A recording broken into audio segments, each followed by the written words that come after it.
வீட்டை பாதுகாக்கக்கூடிய, வீட்டில் வச்சு பூஜை பண்ணக்கூடிய ஒரு ரசமணி. நீங்கள் இதுக்கெலாம் வந்து பார்த்திங்கன்னா ரொம்ப பெருசாக நம்ம வந்து இது ஃபஸ்ட் குவாலிட்டியாக செகண்ட் குவாலிட்டியானலாம் பார்க்க வேண்டிய அவசியம் கிடையாது.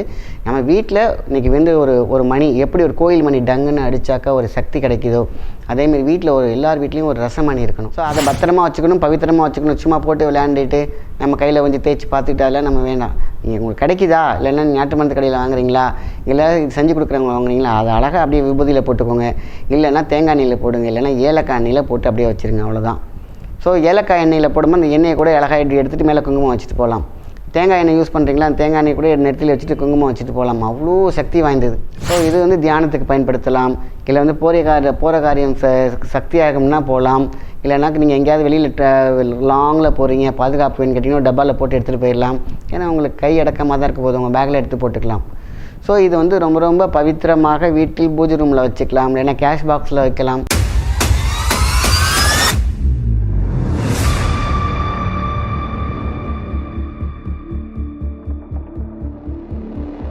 வணக்கம், உங்கள் மாயன் செந்தில்குமார். இன்றைய பதிவு மிக முக்கியமானது. கண் திருஷ்டியை ஓட விரட்டக்கூடிய ஒரு முக்கியமான பொருள்னு கேட்டிங்கனாக்கா ரசமணி. இந்த ரசமணியை எப்படி நம்ம உபயோகம் பண்ணணும் வீட்டில். சில பேர் வந்து பார்த்திங்கனாக்கா கழுத்துலையும் போட்டிருப்பாங்க. ஒவ்வொரு வெரைட்டியில் வந்து பார்த்திங்கனாக்கா நிறைய முறையில் வந்து ரசமணி செய்வாங்க. இப்போ இது வந்து நல்லதா கெட்டதா, இல்லை வந்து டூப்ளிகேட்டா, இல்லை வந்து இது எதில் செஞ்சது. இன்றைக்கி வந்து பார்த்திங்கனாக்கா மரத்தூரில் பண்ணுவாங்க, இலையில் பண்ணுவாங்க, ஊமத்தங்காயில் பண்ணுவாங்க, கல்யாண முருங்கை மரத்தில் பண்ணுவாங்க. ஸோ ஒவ்வொரு மரத்தில் பண்ணும்போதும் ஒவ்வொரு வகையான பவர் உண்டு. ஸோ கனகமணியிலேருந்து ஜோதிலிங்க மணி வரைக்கும் அந்த ரசத்தில் செய்கிறாங்க. ஸோ இதெல்லாம் நிறைய வெரைட்டி இருக்குது, நம்ம போட்டு குழப்பிக்க வேணாம். வீட்டை பாதுகாக்கக்கூடிய, வீட்டில் வச்சு பூஜை பண்ணக்கூடிய ஒரு ரசமணி.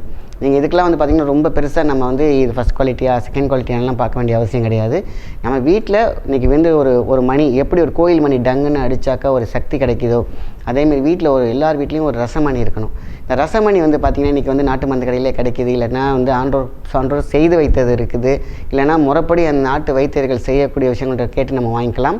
சப்போஸ் இது வந்து உங்களுக்கு செட் ஆகுமா ஆகாதான்ற கேள்வியே வேணாம். ரசமணி வந்து பார்த்திங்கனாக்கா அது அண்டமணியின் மாரி எல்லா ராசிக்காரர்களுக்கும் பொருந்தும், எல்லா லேண்ட்ஸ்கேப் வீட்டுக்கும் பொருந்தும்.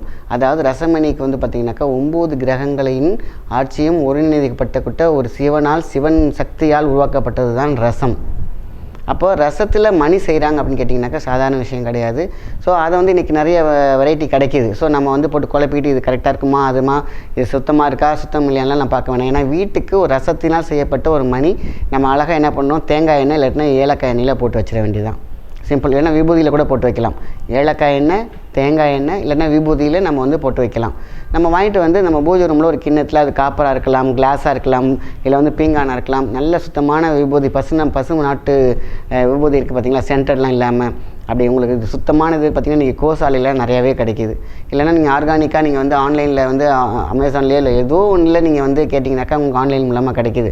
ஸோ இந்த மாதிரி அதை போட்டு அந்த ரசமணியை நீங்கள் உள்ளே போட்டு அந்த விபூதியை மட்டும் நீங்கள் வெளியில் போகும்போது நீங்கள் வந்து வச்சுட்டு போனீங்கனாக்கா சர்வகாரிய சித்தி முதல் பாதுகாப்பு, 2வது திருஷ்டியை வந்து ஓட விரட்டிடும். அதாவது வீடு சுத்தமாக பரிசுத்தம் சொல்லுவாங்களா அந்த மாதிரி. ஸோ அதனால் நீங்கள் வந்து பார்த்திங்கன்னா அந்த விபூதியிலேருந்து அந்த மணி எடுக்க வேண்டிய அவசியமே கிடையாது. அந்த விபூதியிலேருந்து அந்த விபூதி நீர்லேருந்து பார்த்திங்கன்னா ஒரு எனர்ஜி வந்து எப்பொழுதும் வீட்டை சுத்திகரித்து கொண்டே இருக்கும். அதேமாதிரி நம்ம அதை லகடத்தில் வைக்கும் பொழுது, அதாவது நெத்தியில் வைக்கும் பொழுது தேக சுத்தம் அடையும், நமக்கு தடங்கள் இருக்காது, காரிய சித்தி உண்டாகும். ஸோ அப்போ ரசத்தினால் ஆன மணி ரசமணி. ஸோ அது வந்து பார்த்திங்கன்னா இதுக்கு நேரம் காலம் கிடையாது, இரவு பகல் கிடையாது, எல்லா நேரமும் விழித்து கொண்டு சக்தியை பிரதிபலிச்சுக்கிட்டே இருக்கிறது தான் ரசமணி. அது எப்பேற்பட்ட சக்தினா 360 டிகிரிலையும் வந்து அது எனர்ஜி கொடுத்துக்கிட்டே இருக்கும். அது என்ன சைஸ், அதாவது பார்த்திங்கன்னா உங்களுக்கு குட்டி சைஸாக இருக்கும், பெரிய சைஸில் இருக்குது. உங்களுக்கு தகுந்த மாதிரி நீங்கள் வாங்கி இது உள்ளே போட்டுட்டாலே போதுமான விஷயம். ஸோ ஒரு வீட்டிற்கு ரசமணி என்பது மிகவும் அவசியம், பாதுகாப்பானது, இறை அருளோடு கொண்டது.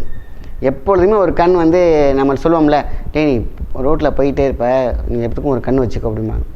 அந்த ஒரு கண் தான் சிவன் கண், அந்த சிவன் கண் தான் ரசமணி. ஸோ அதை பத்திரமா வச்சுக்கணும், பவித்திரமாக வச்சுக்கணும். சும்மா போட்டு விளையாண்டுட்டு நம்ம கையில் கொஞ்சம் தேய்ச்சி பார்த்துக்கிட்டால நம்ம வேண்டாம். நீங்கள் உங்களுக்கு கிடைக்குதா, இல்லைன்னா நாட்டு மருந்து கடையில் வாங்குறீங்களா, இல்லை இது செஞ்சு கொடுக்குறவங்க வாங்குறீங்களா, அதை அழகாக அப்படியே விபூதியில் போட்டுக்கோங்க. இல்லைன்னா தேங்காய் எண்ணெயில் போடுங்க, இல்லைன்னா ஏலக்காய் எண்ணெயில் போட்டு அப்படியே வச்சுருங்க, அவ்வளோதான். ஸோ ஏலக்காய் எண்ணெயில் போடும்போது அந்த எண்ணெயை கூட அழகாக எடுத்துகிட்டு மேலே குங்குமம் வச்சுட்டு போகலாம். தேங்காய் எண்ணெய் யூஸ் பண்ணுறீங்களா, அந்த தேங்காய் எண்ணெய் கூட நெத்தியில் வச்சுட்டு குங்குமம் வச்சுட்டு போகலாம். அவ்வளோ சக்தி வாய்ந்தது. ஒருவேளை நெத்தியில் எனக்கு வைக்க மாட்டோமா, அந்த எண்ணெயை நெஞ்சு கூட்டில் லைட்டாக கொஞ்சம் அப்படியே அப்சர்வ் பண்ணிக்கலாம். இப்படி உடம்புல நம்ம எண்ணெயை, அதாவது பவரை நம்ம என்ன பண்ணுறோம், அதில் இன்னொருத்தில் கடத்தி எடுத்துக்கிறோம். டைரெக்டாகவே உங்களுக்கு மெடிடேஷன் பண்ணுறீங்களா, அந்த மணியை கையில் வச்சுக்கிட்டு நீங்கள் மெடிடேஷன் பண்ணலாம். கையில் லெஃப்ட்லேயோ ரைட்லேயோ இல்லை ரெண்டு சைட்லேயுமே அப்படி வச்சுக்கிட்டு நீங்கள் உங்களுடைய எண்ணத்தை நெத்தியில் புருவத்தில் வச்சிங்கனாக்கா ஒரு எனர்ஜி ஃபீல் பண்ணுவீங்க. அது வந்து பார்த்திங்கன்னா ஃபஸ்ட் குவாலிட்டியாக, செகண்ட் குவாலிட்டியாக, தேர்ட் குவாலிட்டியாக இதெல்லாம் தேவையில்லை. ரசம் கையில் இருந்தால், ரசமணி கையில் இருந்து நீங்கள் நல்லா ஸ்ட்ரைட்டாக உட்காந்துட்டு கையில் இப்படி வச்சுக்கிட்டு, இந்த பாருங்கள் இப்படியும் வச்சுக்கலாம், எந்த நேரத்துலலாம் வச்சுக்கலாம். கையில் வச்சுக்கிட்டு நீங்கள் என்ன பண்ணுறீங்கன்னா அப்படி கையில் வச்சுக்கலாம், இல்லை சும்மா அப்படி கையில் வச்சுக்கலாம். ஆக உள்ளங்கையில் இருக்க வேண்டும். போட்டு க்ளோஸ் பண்ணிக்கோங்க. இப்படி நேராக உட்காந்துட்டு நீங்கள் கண்ணை மூடி பாருங்கள். நம்மளுடைய எண்ணம் ஒடுங்கும், ஒற்றுமையாகவும் ஒருநிலைப்படும். ஸோ இது வந்து தியானத்துக்கு பயன்படுத்தலாம். இல்லை வந்து போகிற காரியம் சக்தியாகும்னா போகலாம். இல்லைனாக்கு நீங்கள் எங்கேயாவது வெளியில் லாங்கில் போகிறீங்க, பாதுகாப்பு வேணும்னு கேட்டிங்கன்னா டப்பாவில் போட்டு எடுத்துகிட்டு போயிடலாம். ஏன்னா உங்களுக்கு கை அடக்கமாக தான் இருக்க போது, உங்கள் பேக்கில் எடுத்து போட்டுக்கலாம். ஸோ இது வந்து ரொம்ப ரொம்ப பவித்திரமாக வீட்டில் பூஜை ரூமில் வச்சுக்கலாம், இல்லைன்னா கேஷ் பாக்ஸில் வைக்கலாம், இல்லை வியாபார ஸ்தலங்களில் வைக்கலாம். இது ஈர்ப்புக்கான ஒரு விஷயம். நமக்கு வந்து எப்பொழுதுமே ஒரு அட்ராக்ஷன் இருக்கும், எப்பொழுதுமே ஒரு எனர்ஜி இருக்கும், நம்மளை புதுப்பிச்சுக்கிட்டே இருக்கக்கூடிய விஷயம். ஏன்னா இன்றைக்கி வந்து பார்த்திங்கனாக்கா ஒரு இடத்துக்கு போயிட்டு வருவோம், அந்த லேண்ட்ஸ்கேப் எனர்ஜி வந்து நல்லா இருக்குமா, ப்ளஸ்ஸாக மைனஸான்னு சொல்ல முடியாது. ஒரு மனிதனை பார்க்க போகும் விஷயமா நம்ம வந்து அது ப்ளஸ்ஸாக மைனஸான்னு தெரியாது. என்னென்னமோ தொட்டுட்டு வருவோம், ப்ளஸ்ஸாக மைனஸான்னு தெரியாது. நம்ம பஸ்ஸில் போயிட்டு வருவோம், ப்ளஸ்ஸாக மைனஸாக தெரியாது. ஸோ நம்ம எப்பொழுதுமே பார்த்திங்கன்னா ஒரு குரூப் ஆஃப் பீப்புளில் போயிட்டு வந்துட்டுருப்போம். யார் கருப்பு, யார் வெள்ளை, யார் வந்து நல்லவங்க கெட்டவங்க, எதையுமே நம்ம ஆராய்ச்சி பண்ணிகிட்டு இருந்தால் வாழவே முடியாது. நம்ம எங்கேயும் போக முடியாது, பிஸ்னஸ் பண்ண முடியாது. ஸோ அப்போ எல்லாத்துலேயும் கலந்து வரும்பொழுது நம்ம வீட்டை விட்டு வெளில போகிறோம், போயிட்டு வந்தோடனே நான் குளிச்சுட்டு அந்த விபூதி நான் சொன்ன முடியாது, இந்த ரச மணி உள்ளே போட்டு அந்த விபூதியை எடுத்து பூசிக்கலாம். இல்லைனா உங்களுக்கு வந்து நெஞ்சில் தடவிக்கலாம், இல்லைனா தொப்புளில் தடவிக்கலாம். எங்கெங்கெல்லாம் சக்கரங்கள் இருக்கோ அங்கே தடவிக்கலாம். இல்லைனா ஜஸ்ட்டு உள்ளங்கையில் வச்சு நல்லா தேய்ச்சிக்கலாம். இப்படி விபூதியில் இருக்கும் பொழுது எண்ணெயாக இருந்தால் உச்சந்தலையில் வைக்கலாம். இப்படி எப்படி வைத்தாலும் நாம் சக்தியாவது என்பது உறுதி. அதனால தான் இந்த ரசமணி ஒரு வீட்டுக்கு அவசியம். அதனால தான் நீங்கள் நல்லா தெரிஞ்சவங்கள்ட்ட வாங்கினா ரொம்ப ரொம்ப நல்லது. இல்லையா நம்ம இதுமாரி நம்ம வந்து வீட்டில் எப்பேற்பட்ட திருஷ்டியையும் போக்குறதுக்கும் ஒரு ரசமணி வீட்டில் இருப்பது அவசியம். நல்ல விஷயத்தை மற்றவங்களுக்கு ஷேர் பண்ணுங்கள். நன்றி, வணக்கம்.